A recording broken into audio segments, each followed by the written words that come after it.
दोस्तों, legal and legal में एक बार फिर से आपका स्वागत है।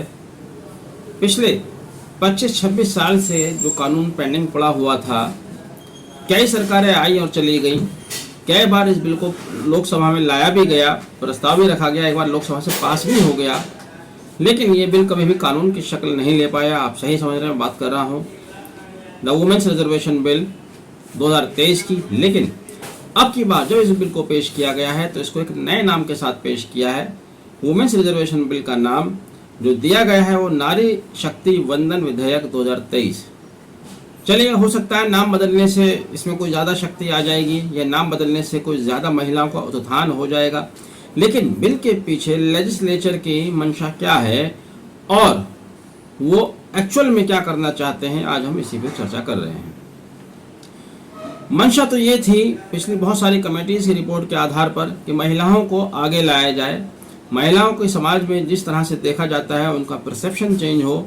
महिलाएं राजनीति में आएंगी तो महिलाओं के बारे में ज़्यादा अच्छे से जानती हैं, इसलिए ज़्यादा अच्छे से उनकी समस्याओं को समझ पाएंगी, उनके लिए अच्छे से कानून बना पाएंगी, उनकी आवाज़ को ज़्यादा ज़ोर से बुलंद कर पाएंगी। लेकिन अब जो बिल लाया गया है उसमें क्या क्या प्रावधान किए गए हैं, उससे इस मंशा को भी पता चलता है कि ये मंशा हमारी कितनी पाक साफ है। यह बिल अगर पास हो जाता है लोकसभा और राज्यसभा से, जब वो कानून की शक्ल ले लेगा, तो पहले तो आप ये समझ लीजिएगा कि वुमेन रिजर्वेशन बिल सिर्फ चुनाव के लिए है और चुनाव में भी लोकसभा और विधानसभा की सीट्स पर 1/3 महिलाओं को बहुमत देने का प्रस्ताव ये बिल करता है। यानी कि इस बिल के कानून बन जाने के बाद केवल लोकसभा और राज्य की विधानसभाओं में 1/3 सीटों पर महिलाओं को आरक्षण मिलेगा, राज्यसभा या विधान परिषद की सीट्स पर नहीं मिलेगा। वहां कहा यह जा रहा है कि चूंकि राज्यसभा या विधान परिषद में नॉमिनेटेड मेंबर जाते हैं और यहां पर चुनाव की बात है, तो इसलिए वहां पर महिलाओं को आरक्षण नहीं मिलेगा। अब बताइए, अगर आप नॉमिनेट कर रहे हैं और वहां भी रिजर्वेशन दे देते हैं तो वहां 1/3 को नॉमिनेट कर दीजिएगा महिलाओं को, लेकिन वहां से एक तरह से बचाव है, निकल आए। दूसरी खास बात, पहले से ही 543 सीट है लोकसभा की। अगर लोकसभा की बात की जाए, उनमें से SC STs का भी रिजर्वेशन है, उनकी 141 सीट्स रिजर्व हैं, अब 131, लेकिन अब उनमें से 44 सीट्स SC ST की महिलाओं के लिए होंगी। बाकी जो सीट्स बची उस पर पुरुष या महिला दोनों चुनाव लड़ सकते हैं। ये इस बिल की खास बात है कि 1/3 महिलाओं की बहुमत की सीट निकालने के बाद, जो कि 181 सीट होती हैं, बाकी बची सीट पर भी महिला चुनाव लड़ सकती हैं, उनके लिए कोई पाबंदी नहीं है। लेकिन सबसे चौंकाने वाली बात कि इस बिल के साथ एक क्लॉज लगाया गया है जिसको सनसेट क्लॉज कहा गया है। इस बिल को कानून की शक्ल देने के लिए संविधान में 128वां संशोधन किया गया है और 128वां संशोधन करके 3 नए आर्टिकल इसमें इंट्रोड्यूस किए गए हैं। आर्टिकल 330A, आर्टिकल 332A और article 334A। Article 330A Lok Sabha में महिलाओं को रिजर्वेशन के लिए संशोधित किया गया है, इंसर्ट किया गया है। आर्टिकल 332A राज्यसभा में महिलाओं को रिजर्वेशन देने के लिए इंसर्ट किया गया है। वहीं 334A ये चौंकाने वाला है, जिसके द्वारा सनसेट क्लॉज लगाया गया है। अब सनसेट क्लॉज क्या है? यह विधेयक पारित हो जाने के बाद, कानून बन जाने के बाद केवल 15 साल ही लागू रहेगा। 15 साल के बाद अगर इसको आगे लाना है तो फिर यही प्रक्रिया होगी जो प्रक्रिया अब अपनाई जा रही है। यानी कि जिस प्रक्रिया को आने में आज 25 से 27 साल लग गए, आगे दोबारा ये प्रक्रिया किस तरह से हो पाएगी, इस बारे में अभी कुछ नहीं कहा जा सकता। दूसरी बात, अभी इस बिल से कानून बनने की राह बहुत मुश्किल है। इसको अमली जामा पहनाना अभी बहुत मुश्किल, उतना आसान नहीं जितनी आसानी से बताया जा रहा है। पहले परिसीमन होगा, परिसीमन के बाद सीट्स डिसाइड होंगी और वो परिसीमन जनगणना के आधार पर होगा। यानी कि जो भी नई जनगणना होगी, अब पहली जनगणना जब भी आएगी वो 2031 में आएगी। कब आएगी? जनगणना होगी, जनगणना के बाद दोबारा से लोकसभा और विधानसभा की सीटों का परिसीमन होगा, तब यह कानून लागू हो पाएगा, अमल में लाया जा पाएगा। यानी कि 2024 के चुनाव या अगले 2-3 सालों में होने वाले चुनाव पर इसका कोई प्रभाव नहीं पड़ने वाला। तो एक कठिन रास्ता है, पहले जनगणना होना, फिर उसके बाद परिसीमन होना, उसके बाद ये कानून लागू होना।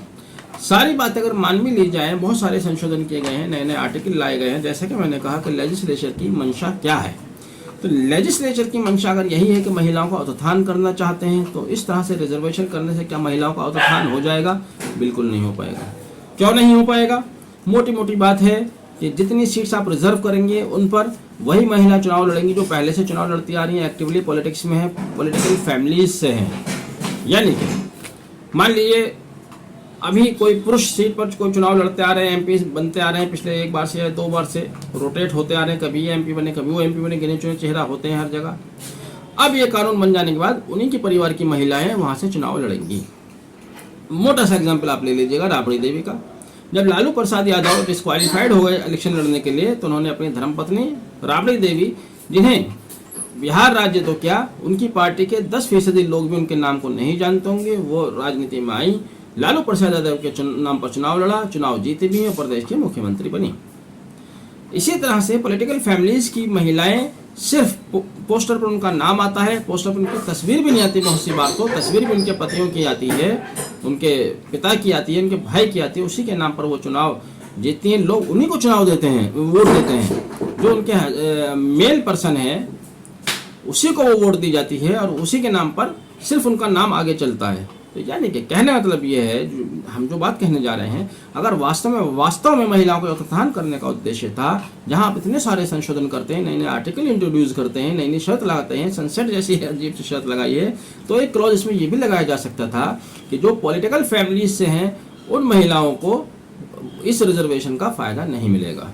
अगर ये क्लॉज आप इंसर्ट कर दें कि जो लोग पॉलिटिकल फैमिलीज से हैं उन महिलाओं को इस कानून का फायदा नहीं मिलेगा, कब वाकई में नई नई महिलाएं सामने आएंगी, नई नई फैमिलीज आगे आएंगी, नई लीडरशिप डेवलप होगी, जिनको कभी मौका नहीं मिलता वो आगे राजनीति में आएंगे और ये कानून अपने सही उद्देश्य को पहुंच पाएगा। फिर भी 27 साल से ये कानून का शक्ल अख्तियार नहीं कर पाया। इसके लिए केंद्र सरकार और सुप्रीम कोर्ट को बहुत बहुत शुभकामनाएं। सुप्रीम कोर्ट के साथ साथ उस महिला संगठन को जिसने सुप्रीम कोर्ट में PIL दायर किया हुआ है और सुप्रीम कोर्ट ने अगस्त माह में केंद्र सरकार से जवाब मांगा हुआ है कि आप इसमें आके जवाब दीजिए कि ये बिल अभी तक क्यों नहीं टेबल किया जा रहा।